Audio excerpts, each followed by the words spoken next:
ሁሌ መማር ሁሌ ጉባኤ ረቡ በመጣ ቁጥር እሺ ምንድነው ያመጣነው ለውጥ? ራሳችን ላይ ብቻ አይደለም ወደ ሌሎችን ፈቀቅ ማለት መሄድ ሰው መስራት። አሁን ተሰብስበን እንዲያና እንዲያል እየተንጫጫን ያለ ነው አይደለም። ወደ ጥንተ ነገራችን መምጣት መመለስ አለብን። ሰው መስራት እንዴ ማታ ልጆቻችሁ ላይ ሀብለ ሰረሰራቸውን ይሄንን የጀርባ አጥንታቸውን የሚያጣምሙበትን ጌም እየሰጣችሁ እጆቻቸውን ወደ እግዚአብሔር ከሚዘረጉ ይልቅ ስክሮል ያረጉ ቲክቶክ የሚጫወቱባቸው ምንም ማትለውጡባቸውን የፖለቲካና የዓለም ጉዳዮች እየተከታተላችሁ ልባችሁን ዝቅ የምታረጉበትን እነዚህን የቴሌቪዥን ቻናሎች ከማሳየት ምንድነው ረብና ጥቅም ያገኘ ነው? እስኪ ተመልከቱ። ከልጆቻቸው ጋር የማይነጋገሩ ባሎቻቸውን የማያነጋገሩ ቁም ነገር ያለው ነገር በምሽት የማይዙ ዝርው የተበተኑ ሕፃናት ስንዴ ነው የሚሆኑት? አረም ነው የሚሆኑት? ነገር አክባሪ ነው ደፋሪ ነው የሚሆኑት? እጣን ነው የሚያሸቱት ወይስ ሺሻ ነው የሚያጨሱት? አሁን ልንነቃ ይገባናል። ለሁላችንም ነው የሚሆነው። ይልቁንም ገንዘብ ላላችሁ ብዙዎች የት ልጆቻቸው እንደሚያስተምሩ ተጨንቀዋል። የታሉ የቤተ ክርስቲያን የትምህርት ማዕከላት በትክክል ሰው ይገነባሉ? እናስብበት። ከዚህ በኋላ ምንድነው የምንሆነው? እየሄድን እነሱ ያሉበት እኮ ነው። ትዝታ፣ ታሪክ፣ ትውስታ፣ ሙዚየም፣ ቅርስ እንድንሆን ነው የምትፈልጉት? አይደለም። ልጄን የኔ አለቃ እንዲሆን ነው የሚፈልጉት አለ። የሰማችሁኝ ነው? የኔ አለቃ እንዲሆን ነው የሚፈልጉት አለ። አይቻልም በፍጹም። በ8 ዓመቱ ምርጫውን ለሱ እንዲያቀርቡ ነው። ከፈለገ ወንድ ከፈለገ ሴቱን አንተ ምን አገባ ይሉናል አለ። ምን አገባችሁ ነው? ትግሩ እኮ ይሄ ነው። አለቃ እንዲሆን አለ፣ የቤቱ አዛዥ እንዲሆን ዱላ ያስቀምጡና አለ ክፍል ውስጥ በዚህች ልምጭ ተመቶ የሚያቅ ያለ ኢትዮጵያውያን የሚማሩበት ውስጥ ነው አለ። ይሄን የሚያረጉት በዚህች ዱላ ተመቶ የሚያቅ አለ ይላሉ አለ። ያ ልጅ የዋሃለ ሕፃን አይደል? አይገባውም አይደል? የነሱ ስራ እጁን ያወጣል አለ። ያን ጊዜስ እቤት መተው አንጠልጥለው ይወስዱናል አለ። ይሄንን እኮ ያመጡት ሰለጠን የሚባለው አስተሳሰብ እኮ ነው ወገኖቼ። ሙሰኛው የገባው ደግሞ ያታማኙ ያልገባው፣ ንጽህና በርኩሰት ፊት አፋራም፣ ድንግልና በዘማውያን መካከል ማፌዣ፣ ዘረኛ አለመሆን አስኮናኝ ሆነ በዚህ ዘመን። ወጣቶችን ቼክ ማድረግ ትችላላችሁ።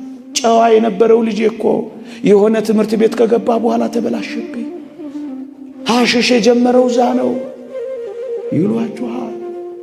ሐሽሽ የማይጨስበት ጋጥ ወጥነት የማይበዛበት መረን የወጣ ልቅነት የሌለባቸው ትምህርት ቤቶች ስንዴዎቻችን ልንገነባ ይገባል። በቃ እንደዚሁ ነው ልጆቻችን የምናስበላው። ልጆቻችን 8 ሰዓት በሚማሩባት በአስኳላ ትምህርት ቤት ጸሎት የሚከለከለው፣ የእግዚአብሔር ቃል የሚከለከለው፣ ነጠላ የሚከለከለው፣ ጾም የሚከለከለው ለምን እንደሆነ ታውቃላችሁ? እግዚአብሔር የሌለበት አውድ ለመፍጠር። ወላጆች ካላችሁ ልጆቻችሁን ወደ ሰንበት ትምህርት ቤት ታደርሳላችሁ።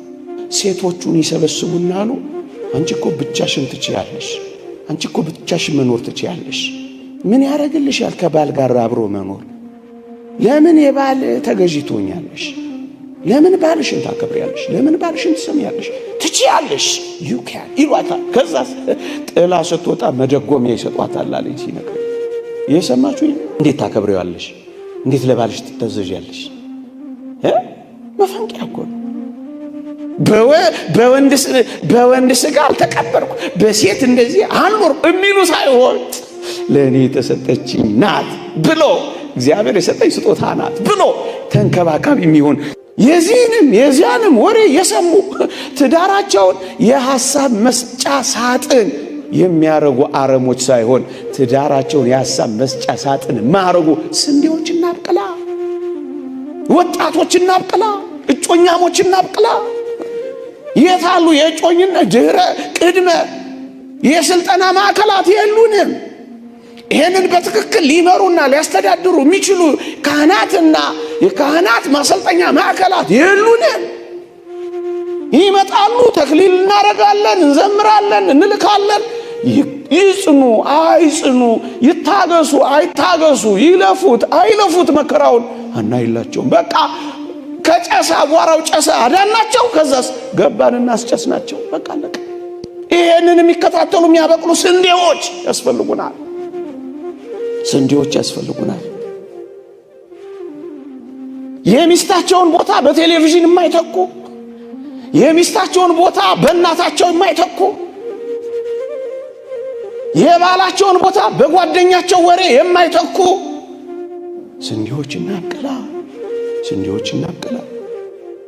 መደባበቅን በግልጽነት የሚነጋገሩ፣ ገንዘባቸውንም ጠረጴዛ ላይ ወሬያቸውንም ባላቸው ሚስታቸው ፊት የሚያወጡ ግልጽ ስንዴዎች እናብቅላ። ስለ ቬሎ ሳይሆን ስለ ጽድቅ ልብሳቸው የሚጨነቁ ጮኛሞችን እናብቅላ። ስንዴ እናብቅላ። ትውልድ የሚበቅለው እዛ ውስጥ ነው። ንጹህ ካህን የሚገኘው እዛ ውስጥ ነው። ንጹህ መሪ የሚገኘው እዛ ውስጥ ነው። ንጹህ ማህበረሰብ የሚገኘው እዛ። ስንዴ እናብቅላ። ከሁሉ በላይ አስቀድመው ለገዛ ቤተሰቡ አስቀድመው እዚህ ከተማራችሁ አስቀድማችሁ ለገዛ ቤተሰቦቻችሁ እግዚአብሔርን መምሰል አሳዩአቸው። ታላላቅ የምትሰሙ እዚህ ካላችሁ ለሕፃናቶቻችሁ እግዚአብሔርን መምሰል አሳዩአቸው። ጸልዩላቸው፣ አልቅሱላቸው፣ ሱባኤ ያዙላቸው፣ መንገድ ምሯቸው፣ ፈቀቅ አይሉ፣ ድረሱላቸው። ስንዴ እናብቅል። ስንዴ እናብቅል። ስንዴ እናብቅል።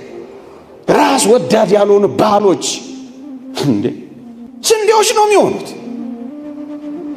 ለልጆቻቸው ጊዜ የሚሰጡ፣ ልጆቻቸውን በጥንቃቄ የሚከታተሉ፣ የሚበላው የሚጠጣው ካገኘው አይደለም የነፍስ ምግባቸውን የሚጨነቁ ስንዴዎች፣ ከሕያው እግዚአብሔር ጋር አደራ እንዳላቸው አውቀው የሚያገናኙ ስንዴዎች ያስፈልጋሉ። ስንዴዎች ያስፈልጋሉ።